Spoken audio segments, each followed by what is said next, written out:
समलैंगिक विवाह पर सुप्रीम कोर्ट में फैसला जल्द। सीजेआई चंद्रचूड़ ने फैसला सुनाते वक्त क्या कहा?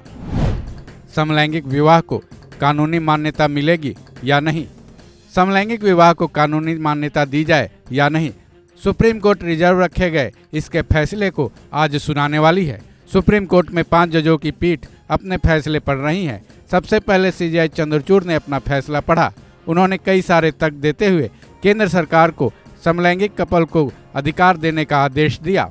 सीजेआई चंद्रचूड़ ने अपने फैसले में कहा कि केंद्र और राज्य सरकार और यूटी समलैंगिक समुदाय को मान्यता दे, इसके लिए उनको सभी चीजें मुहैया कराए। सीजेआई ने कहा कि समलैंगिक समुदाय प्राकृतिक है। अगर ये समुदाय हिंसा झेल रहा है तो उसे गरिमा गृह में रखा जाए। साथ ही इंटरसेक्स बच्चों पर किसी भी तरह से जोर जबरदस्ती नहीं किया जाए। सीजेआई ने पुलिस को भी हिदायत दी कि ऐसे कपल्स के साथ पुलिस स्टेशन में कोई भेदभाव न किया जाए। साथ ही उन्होंने समाज को भी हिदायत दी कि अगर समलैंगिक कपल अपने परिवार में नहीं लौटना चाहे तो उसके साथ किसी भी तरह की जोर जबरदस्ती न की जाए। केंद्र सरकार को निर्देश।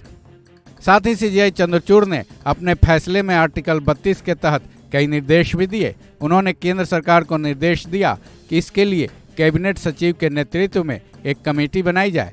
साथ ही ये भी कहा कि supreme court special marriage act को असंवैधानिक नहीं कर सकता। केंद्र सरकार इस पर कमेटी बनाए क्योंकि कानून बनाने का काम संसद का है। लाइफ पार्टनर चुनने का अधिकार।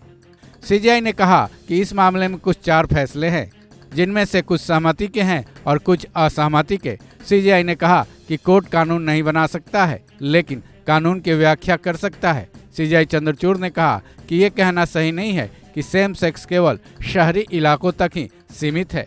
ऐसा भी नहीं है कि ये केवल शहरों के एलिट वर्ग तक ही सीमित है। सीजेआई ने अपने फैसले में कहा कि सभी को अपना साथी चुनने का अधिकार है। किसका पार्टनर कौन होगा, कौन किसके साथ रहेगा, ये अधिकार सबको मिला है। अपने फैसले में सीजेआई ने राइट टू यूनियन आर्टिकल 19(1) का जिक्र करते हुए कहा कि इसी आर्टिकल के तहत भारत के नागरिकों को यह अधिकार मिला हुआ है। लाइफ पार्टनर पसंद करना और चुनने का अधिकार जीवन का अधिकार है।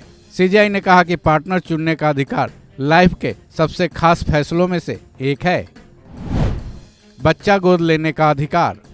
सीजेआई ने बच्चा गोद लेने के बारे में भी कहा कि जुवेनाइल जस्टिस एक्ट किसी भी जोड़े को बच्चा गोद लेने से नहीं रोक सकता है, चाहे वो शादीशुदा हो या ना हो। सीजेआई ने कहा कि जैसे ट्रांसजेंडर महिला को एक पुरुष से विवाह करने का पूरा अधिकार है, वैसे ही एक ट्रांसजेंडर पुरुष को महिला से शादी करने का पूरा अधिकार है। वहीं अपना फैसला सुनाते हुए सीजेआई ने कहा कि आर्टिकल 15 सेक्स ओरिएंटेशन के बारे में भी बताता है। सीजेआई ने आगे कहा कि हम सभी एक कॉम्प्लेक्स सोसाइटी में रहते हैं। एक दूसरे के प्रति प्यार और सहयोग ही हमें इंसान बनाता है। उन्होंने कहा कि हमें ये देखना होगा कि इस तरह के रिश्ते अनेक तरह के हो सकते हैं।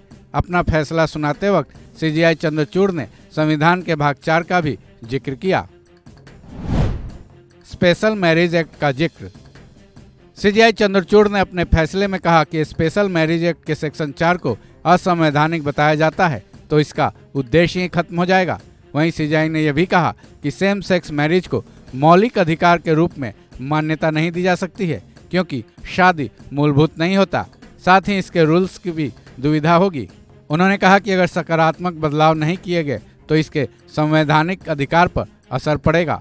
सीजेआई के बाद अब बेंच के बाकी जज फैसले पढ़ रहे हैं, जिसमें क्या होगा फिलहाल जानने के लिए थोड़े वक्त का इंतजार करना होगा। इस खबर में बस इतना ही। बाकी अपडेट्स के लिए जुड़े रहें वन इंडिया हिंदी के साथ।